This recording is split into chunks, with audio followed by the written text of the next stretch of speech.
नमस्कार दर्शक बंधु Odia knowledge academy YouTube channel को आपण मानक स्वागत। जदि आप आम चैनल को प्रथम आछन दयाकोरी चैनल सब्सक्राइब बटन क्लिक करी चैनल को सब्सक्राइब करेंगे। वीडियो भल लगे वीडियो को लाइक करेंगे, कमेंट करेंगे, शेयर करने भूलें जहाँद्वारा आप प्रतिदिन नुआ नुआ अपडेट पाइपर। तो आसन देखिए संसद में उठला पुराना पेंशन दाबी जो कर्मचारी मानकर दाबी भितर गोटे दाबी पुराना पेंशन ओल्ड पेंशन जो न्यू पेंशन को उच्छेद करी ओल्ड पेंशन को लागू करने जो वर्तमान कर्मचारी तरफ दाबी बढ़ी सहित साथ देती विरोधी दल जे कि आप जानते अखिलेश यादव ठारू आरंभ करी अन्य जो सांसद माने से माने सरकार को घेरी संसद भवन में एवं पुराना पेंशन लागू करने से अड़ी बस जहाँद्वारा कि सरकार बर्तमान अड़ुआ पड़ी कौन करेंगे। तो आसन देखिए आज खबरटी कौन अच्छी एटी देखुए संसद में उठिला पुराना पेंशन दाबी। संसद भवन में जो पार्लियामेंट रे पुराना पेंशन दाबी नहीं जोरदार धरी जो थे कि मंगलवार लोकसभा संसद भवन में राष्ट्रपति को धन्यवाद अभिभाषण अवसर में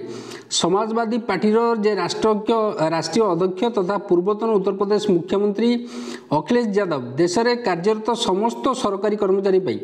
ताले देश में कार्यरत समस्त सरकारी कर्मचारी जो मैंने अच्छा से पुराना पेंशन लागू करने मत रखी यह आलोचना न रही पार नहीं। सेठी कही कि जो पुराना पेंशन बा ओपीएस विषय में पार्लियामेंट रे निहाती आलोचना हवा उचित जे कौन रही इश्यू रही कहीं ओपीएस को लागू करा जीवनी से गोटे चर्चा हवा उचित पार्लियामेंट रे से कही कि यह आलोचना न ही रही पार एवं भीम आर्मी जे मुख्य चंद्रशेखर आजाद जे आज संसद में सरकारी कर्मचारी पुराना पेंशन लागू होगा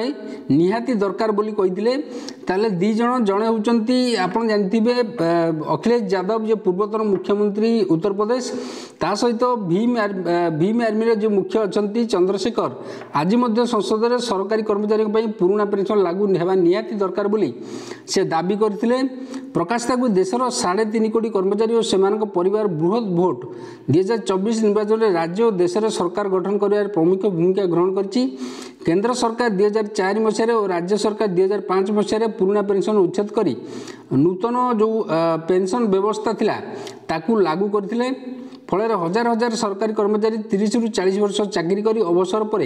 मात्र आपड़ जानी जो एनपीएस जो पाँच एनपीएस कर्मचारी जो मैंने अवसर पर 30 रु 40 वर्ष चाकरी कलापर आप देखिए अवसर पर मात्र आपन को 1 रु 2 हजार टंका रु अधिक पेंशन मिलनी एटा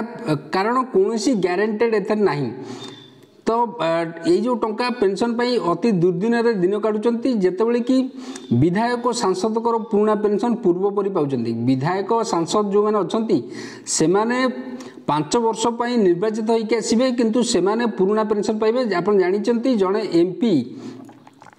एमपी किंबा एमएलए जदि गोटे दिन से एमएलए भाव में शपथ नियंती किंबा गोटे दिन एमपी भाव में शपथ नियंती ताहले तांकू लाइफ टाइम पेंशन प्रदान करा जिवो पुराना पेंशन ता सहित यदि मृत्युवरण है फैमिली की मध्य पेंशन प्रदान करा जिवो। तेणुक सी कह कथा कि जो सरकारी कर्मचारी 30 रु 40 वर्ष चाकरी करछंती तांकू मात्र सरकार सेवा दौरान तांकू मात्र रिटायरमेंट पर 1000 रु 2000 टंका पेंशन मिलियो। तो यहाँ केते जुक्तियुक्त जेतेबेले कि विधायक सांसद पुराना पेंशन पूर्वपरी पाँच एवं सिक्किम राज्यर कर्मचारी एनपीएस किंबा ओपीएस भितर गोटे चयन करने सरकार कर्मचारी को निर्देशनामा जारी करते। सूचनायोग्य कि केंद्र अर्थ सचिवों जो अध्यक्षतार एक कमिटी गठन होई पेंशन उपर अनुध्यान कराई यह संगठन तरफ दृढ़ विरोध करने सह नूतन व्यवस्था कौन परिवर्तन हुए आमको अविकल जो पुराना पेंशन दरकार। आपड़ जानते किछि दिन तले गोटे आर्टिकल बाहर जो थे कि सरकार चिंता करुँच कि जो एनपीएस को 50% ग्यारंटेड पेंशन जो आंध्र प्रदेश एनपीएस जो अच्छी से करने को चाहूँ सूचना मिलता किंतु कर्मचारी तरफ कहुई ना आमर कौन परिवर्तन दरकार ना अविकल ओल्ड पेंशन जमी सेम दरकार। एमध्य विभिन्न राज्य जमी छत्तीसगढ़ राजस्थान झारखंड पंजाब हिमाचल प्रदेश सिक्किम राज्य कर्मचारी मानकर गुरुतर स्वास्थ्य को दृष्टि पुराना पेंशन लागू कर